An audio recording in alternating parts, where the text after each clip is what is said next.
Hello, everyone, and welcome back to 305 Insights. I'm your host, Alan Somerton, and today, barely a week after I posted the podcast with Eric about talking about my most disappointing teams of the college football season so far, I immediately have to record a new episode and discuss two new entrants into this illustrious group.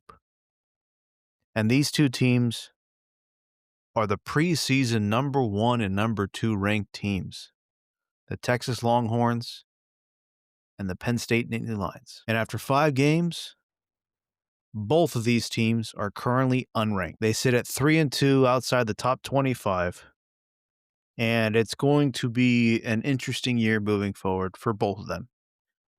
Texas has a harder path moving forward, but to me, Penn State will finish with a more disappointing season.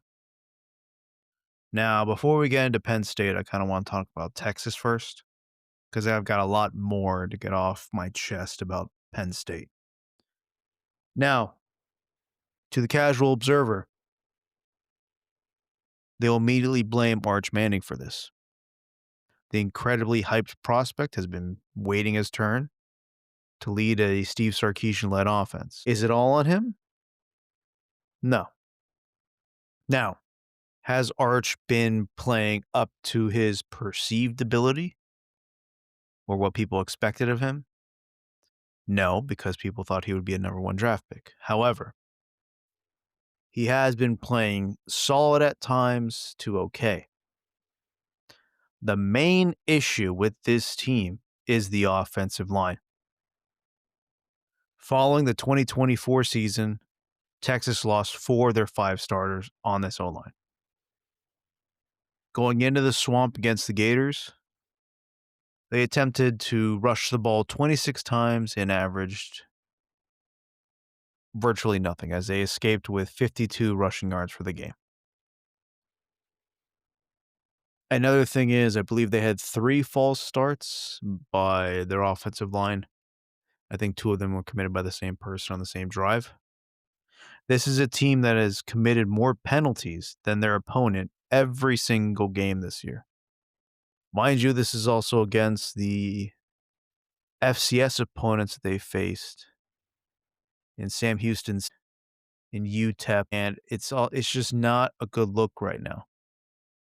And also San Jose State. All of those teams had less penalties than the Longhorns and Ohio State and Florida. Looking ahead, after a 3-2 start, the Red River rivalry is next. It's always a tongue twister. Is John Mateer going to be playing? Probably not, which gives life to the Longhorns. The defense has been really good. They faltered a little against Florida. However, they were missing one of their starting cornerbacks.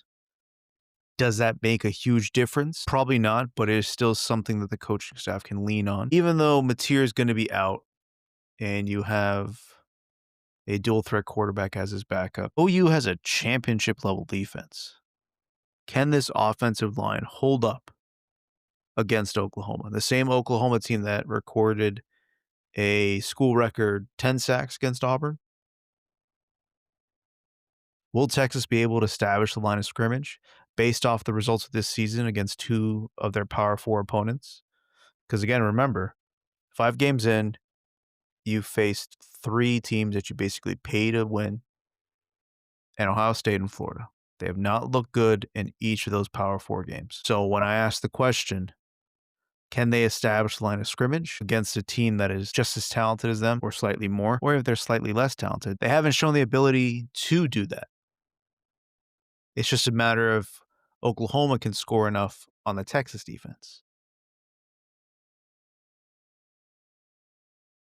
But even looking further ahead, you got games at the end of the year against Georgia and Texas A&M.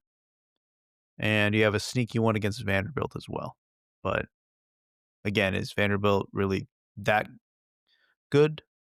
It's possible. I mean, the game against Vanderbilt last year, again, it was at Vanderbilt, and they only won 27-24. So even if people don't think that Vanderbilt is on their level, who's to say they can't hang with them? Are we looking at a possibility of a 5-loss season for the Longhorns. If this coaching staff doesn't mask the weaknesses better than they have in the first 5 games, but more importantly, like I said, against the Power 4 opponents, it's going to be a long season. The concerning part to me, besides all of these issues with the offensive line, is Sark's reaction to all of it. I believe it was in his Monday press conference or one of the post-game press conferences. Someone brought up the idea, questioning the culture that Sark has created in Texas. And he wasn't too excited about the question for obvious reasons. You're questioning a man's ability to build a team. However, the way he responded was basically asking all the other teams in college football in the FCS and just, the 136 teams in general. He want all 135 teams to play Ohio State and then go into Florida and play at the Swamp and see how they fare. Gotta be honest with you folks, that's not the answer that I'm looking for from the leader of my team, who I'm paying $10.8 million to develop all the talent that's been accumulated at Texas. It's fair to say that they haven't capitalized on that 2022 offensive line recruiting class and have kept up the ability to maintain a really good line of scrimmage. Because again, it's clear that this team, and it goes back to the concept of winning both sides of the ball. The past few years, they've been a really good team. They managed 12 and 13 wins in 2024 and 2023. And they finish 12 and 2 with an 8-1 record in the Big 12 Conference, and then 13 and 3 with a 7-1 record in their first year in the SEC. You don't get the offensive linemen over a period of a few years. You do have many of them drafted. You also, again, your defense is playing well, but the type of talent that you've lost over the past few years at defensive tackle, you haven't been able to replenish that as well. You have a really good rushing capability in terms of defensive ends and outside linebackers. But again, those deficiencies aren't as loud compared to the offensive line. Texas had championship expectations. You were the number 1 team. And it looks like they could follow suit with USC back in the day under Lane Kiffin when they were preseason number 1 and they finished the season unranked. And I believe they were the first team to ever do that. Here's an interesting tidbit about Sark as well, because we're going to transition to James Franklin, who has this penchant for not winning the big games. At Texas, Sark is 2-8 versus top 10 teams. All this hype, again, about them having those 25 wins over a 2-year stretch. Eventually, that's going to wear off, because if you don't continue to build on those teams, you're not going to have the consistency that you seek. And we all know how fickle this Texas fan base is. They have championship expectations and they will accept nothing less. It's one of those things where they had to wait a decade to say that Texas is back on a consistent basis, because you had these 2 good seasons. There's a reason why they were ranked number 1 heading into the season. But again, if this trend continues where Sark starts losing consistently to top teams, then the Florida losses stick out more. And the same thing has happened at James Franklin at Penn State. Penn State came into this season with an all-in mentality. QB Drew Aller was in his 3rd year, 2nd year in this system, 3rd year with the program. He was seen as a possible first-round pick heading into the season. Now, not so much, obviously. Both running backs came back in Katron Allen and Nick Singleton, who combined for over 2,000 yards and 20 touchdowns. They had 3 wide receiver transfers that came in. Trevor Pena, who was the ACC reception leader last year, Devontae Ross, and Kyron Hudson, obviously brought in to improve the wide receiver room. 4 out of 5 offensive linemen returned, and the other one that was brought in had starting experience. So technically 5 out of 5 offensive linemen had starting experience. This offense has been sleepwalking all year. Jim Knowles was hired away from Ohio State to become the new defensive coordinator this year, and he became, I believe, the highest paid assistant in the country. I know he's making like $3 million a year. I'm not sure if he's the highest, but he's definitely one of the highest. And the season's basically already over in October because the confidence is shot now. The whole thing with Franklin was he would lose the big games, but win consistently the other games. That's not the case this year. Is there any confidence in this team to beat Ohio State at Ohio State and holding Indiana's high-powered offense to a reasonable output at home? There's also a tricky game at Iowa, October 18th, before the bye week, and then it's Ohio State. This was the team that Franklin called his most talented that he's had since he's been here. And already in the first week of October, they went from the number 2 ranked team to unranked.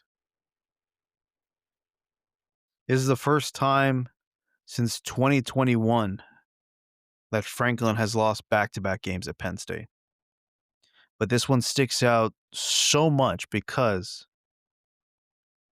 it was a letdown game against a 24.5-point underdog in UCLA, a team that fired its head coach, a team that just put in its offensive coordinator this week, who doesn't have any offensive coordinating experience. And they made Jim Knowles look like he is not one of the premier defensive minds in the country. Going over some interesting stats of the UCLA game. UCLA was giving up 232.8 yards per game rushing. That's the 4th worst in the country. Penn State had 157 rushing yards. 78 of those from Drew Aller.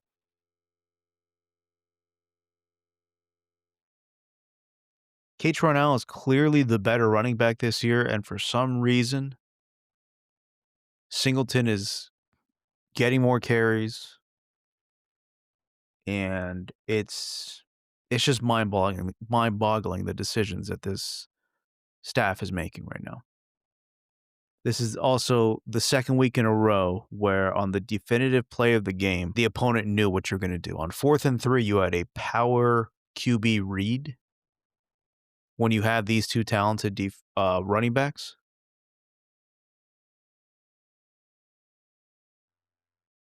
It doesn't make any sense. You don't use any of those running backs. You use Trevor Pena coming across a line, and since UCLA knew it was coming, they blitzed, and they broke through. Tight end couldn't keep up. The center couldn't snap around fast enough. Trevor Pena was already locked on, so Drew Aller kept it and got blown up. UCLA was 125th in third down conversions at 30.6%. Against Penn State, they were 10 of 16, 62.5%. They started off 7 of 8 on their third down conversions with a touchdown. Again, going back to the idea that Franklin always beats these types of teams but loses the big game, he had 34 straight wins against unranked teams. UCLA was 130th in time of possession. They had a 39-minute and 10 seconds of possession time against Penn State. Penn State had 20 minutes and 50 seconds. It's almost a 20-minute advantage. UCLA didn't have a lead against New Mexico, Northwestern, Utah, or UNLV, and were only averaging 14 points a game.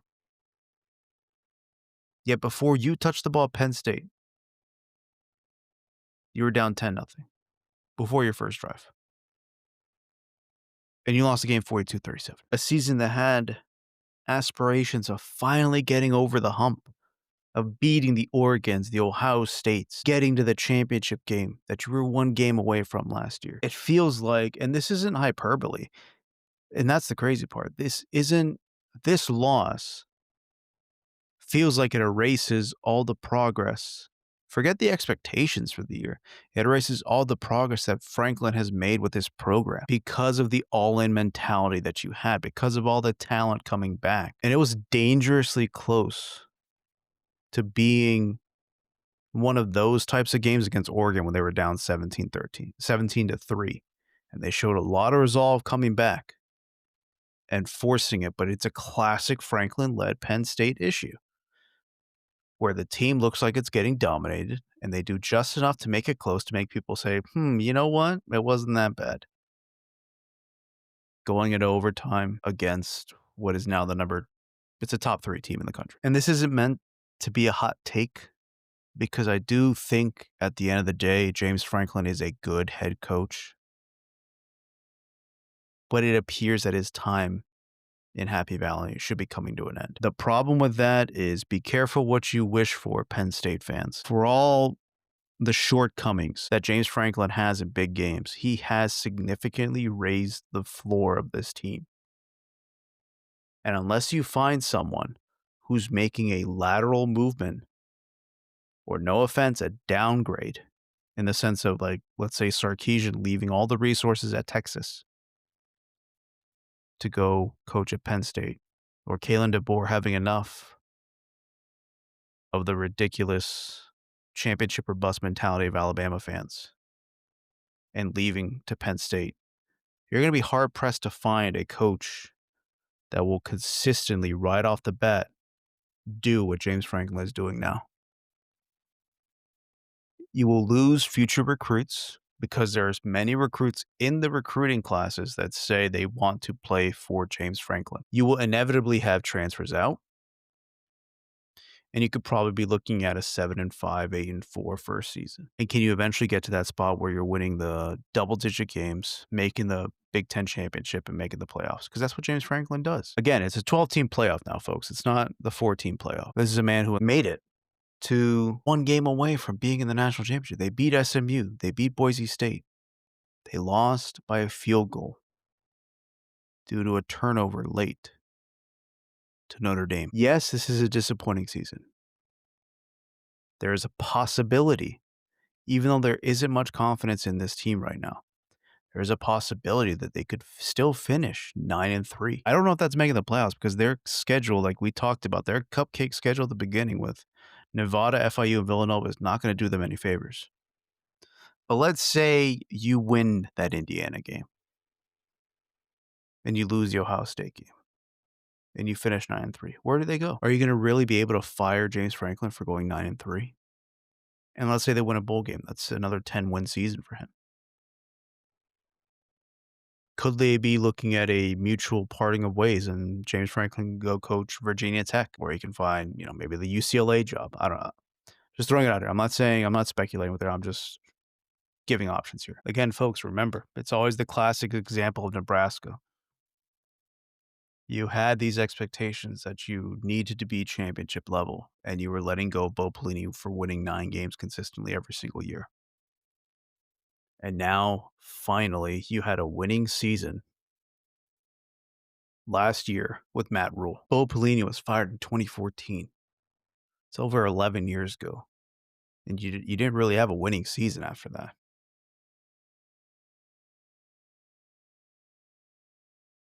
Again, this was a guy who went 9-4, 10-4, 10-4, 9-4, 10-4, 9-4, 9-3. I was let go.